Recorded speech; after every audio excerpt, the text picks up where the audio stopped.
کہ میرے نبی پاک تشریف رکھتے ہیں؟ کون؟ کہ میں ایک چرواہا ہوں، بکری چلاتا ہوں، میرا نام اویس ہے، میری ماں بیمار ہے، حضور کا دیدار کرنے آیا ہوں۔ بوری کا ٹاٹ کا لباس پہنے ہوئے ہیں، اسی میں پہمت بھی لگے ہوئے ہیں، کہتے ہیں حضور ہیں، آواز اندر سے آئی نہیں حضور نہیں ہے، سرکار صبح آئیں گے، ابھی رک جاؤ، صبح دیدار کر کے چلے جانا۔ بس باہر سے سسکنے کی آوازیں آنے لگی، کسی کی حسرتوں نے دم توڑ دیا، کسی کی آرزوؤں کا جنازہ نکلا۔ او کیوں روتے ہو مسافر؟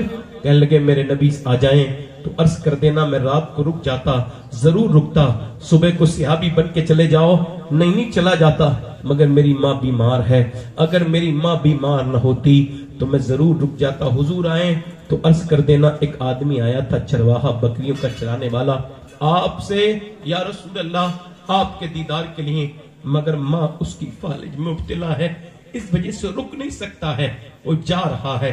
بتاؤ مدینے سے جب واپس آئے ہوں گے تو کیسے آئے ہوں گے؟ جب تاج الشریعہ پہلی بار گئے تھے تو جب ان کو حکومت نے جانے نہیں دیا مدینے تو انہوں نے کہا تھا داغ فرقت طیبہ قلب مزمحل جاتا، کاش گنبد خضرا دیکھنے کو مل جاتا۔ یار جس نے گنبد خضرا نہیں دیکھا وہ کہتا ہے فرقت مدینہ نے وہ دیے مجھے صدمے، کوہ پہ اگر پڑتے کوہ بھی تو ہل جاتا، کہ مدینے کی جدائی نے جو میرے دل کے ٹکڑے کیے ہیں اگر وہ پہاڑ پہ پڑتے تو پہاڑ بھی ہل جاتا۔ یہ تو ہم جیسے لوگوں کا درد ہے۔ بتاؤ اویس کے دل پہ کیا گزری ہوگی جب مدینہ چھوڑ کے آئے ہوں گے۔ اٹھ کر تو آ گئے ہیں تیری بزم سے، مگر کچھ دل ہی جانتا ہے کہ کس دل سے آئے ہیں۔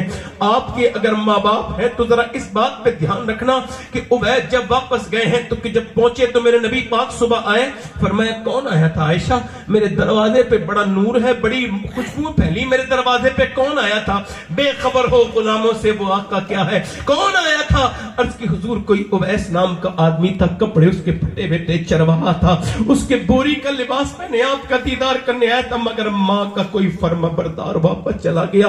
ماں نے اجازت نہیں دی تھی، وقت نہیں تھا، مگر یہ کہہ کے گیا ہے حضور آئے تو میری ماں کے اور میرے لیے دعا کرا دینا، سرکار سے کہہ دینا میرا نام لے کے میرے نبی پاک کی آنکھوں میں آنسو ہے۔ فرمایا میرا ممبر لگاؤ ذرا صحابہ، صحابہ نے ممبر لگایا، فرمایا صحابہ میرا ایک عاشق ہے، اس نے مجھے کبھی دیکھا نہیں، اس کا نام اویس ہے، جب علی تمہیں ملے تم اس سے دعا کرانا، اللہ اس کی دعائیں قبول کرتا ہے۔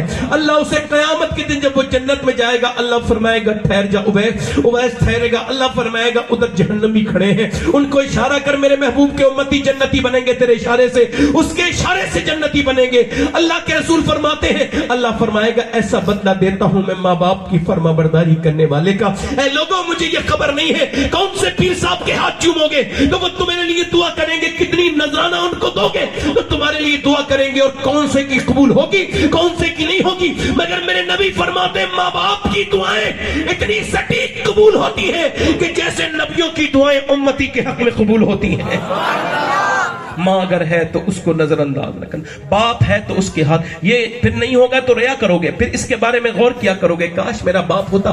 آج باپ ہے تو اس کی پرواہ نہیں کرتے، ماں آج ہے تو اس کو پریشان کرتے ہو، اس کو تکلیف دیتے ہو۔ ماں ہے میرے دوستو میرے بھائیو، ماں کی طرح کوئی دوسری ہستی نہیں۔ جب تو گھر سے نکلتا ہے ماں تیری دعائیں تجھے دیتی ہے، تجھے کیا پتا کتنا بڑی نعمت تجھ کو مل گئی۔ میری تو نہ ماں ہے نہ باپ، آپ کو میں مشورہ دے رہا ہوں، کچھ ہوتا ہے کہ میں جگمیتی بتاؤں